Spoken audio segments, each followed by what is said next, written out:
let's talk a little bit more about this Barcelona team, because they needed to have that bounce back after a collapse in El Clasico the weekend prior, seeing players like Lamine Yamal stepping up, getting that opening goal. Yeah. What really impressed you about the way that Barcelona just took care of business today?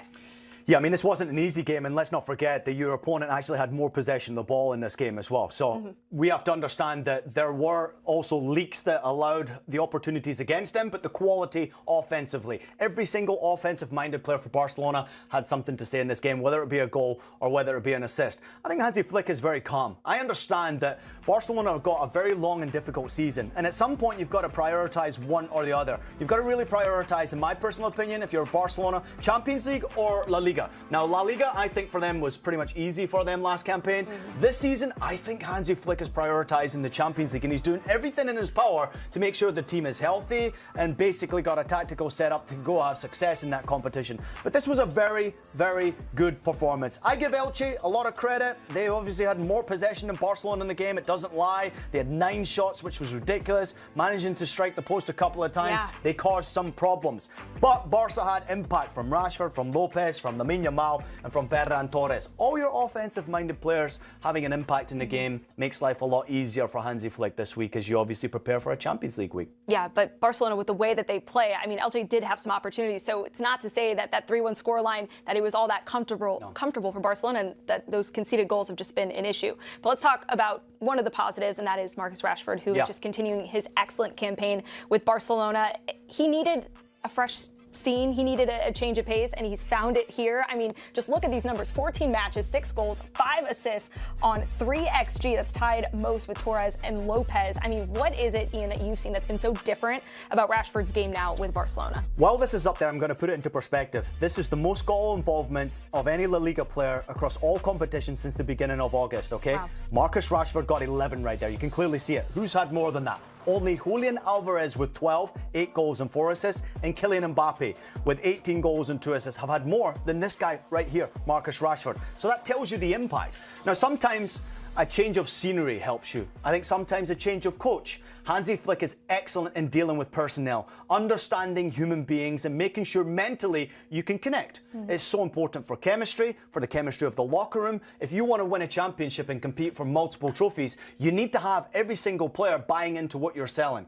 And bringing in a Marcus Rashford that many people thought was a broken Marcus Rashford, and being able to recognise that maybe if I get him under my wing, I can potentially bring him back to life.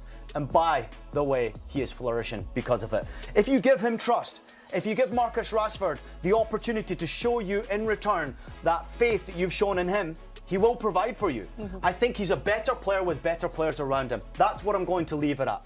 If you put Marcus Rashford in a top-class team, he will become a better player. Same thing happened, obviously, with his time at Manchester United. With better players around him at United, he was a better player. He was more impactful. When you took that talent away and the confidence started to drop, everyone started to look at Rashford. At Barcelona, you don't need to do that because you've got many other talented players who are around you who are all flourishing. Now, of course, I'm going to go back to it. He probably thrives in this environment, okay?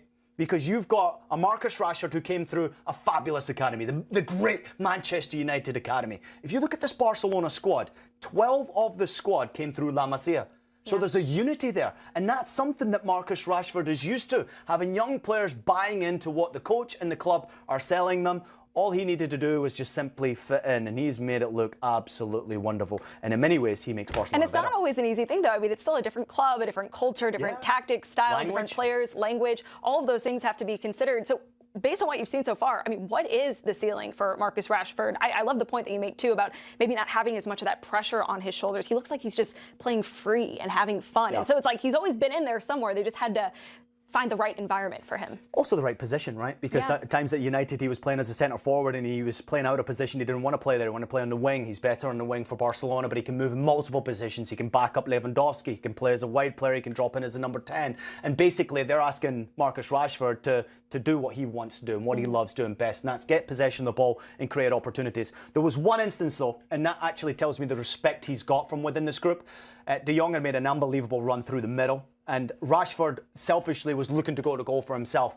And had he lifted his head up the Barcelona way, you would have seen that run, and it would have been a simple, tactical Barcelona goal. So there's little creaks that he needs to have in his game to improve, to get better, to understand the foundation, what it means to play for Barcelona and the style that they play, the passing game. Sometimes he's got to just improve on that. But when he gets there, he's going to be unbelievable and might even be unstoppable.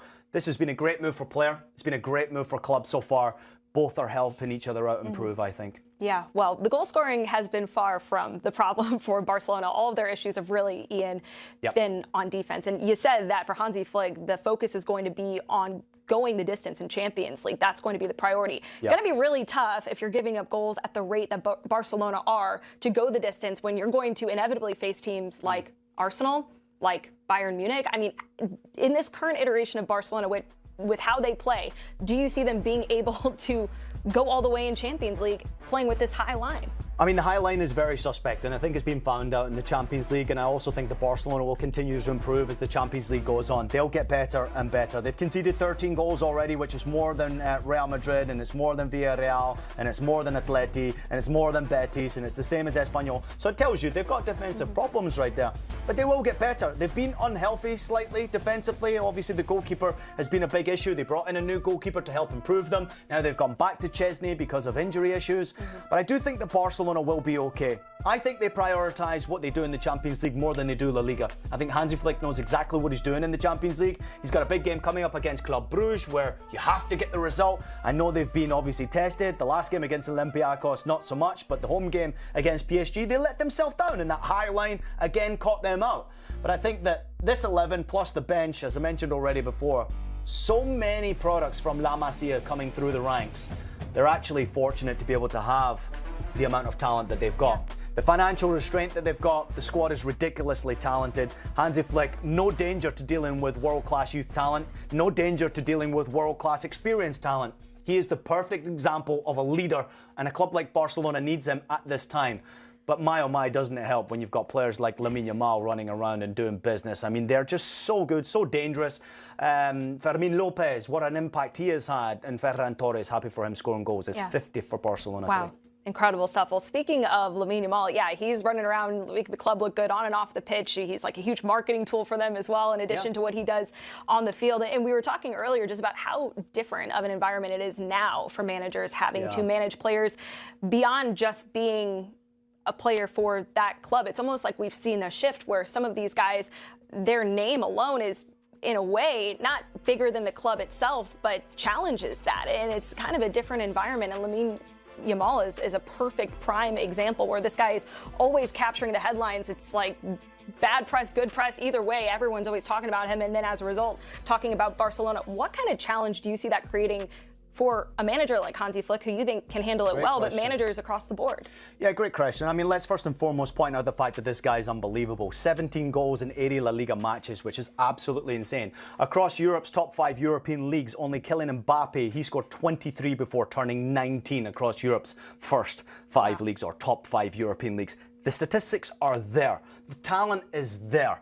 Being able to handle the talent is not always easy. And I think when Barcelona have gone through problems financially off the field, it's not necessarily easy to be able to bring in the players to help a player like Lamine Yamal develop. So therefore, you're obviously reliant heavily on the one change you can make, which is the manager. Bringing in Hansi Flick, I think, has been absolutely brilliant, because it's not necessarily always been positive news around Lamine Yamal off the field. He's had a few distractions in his time,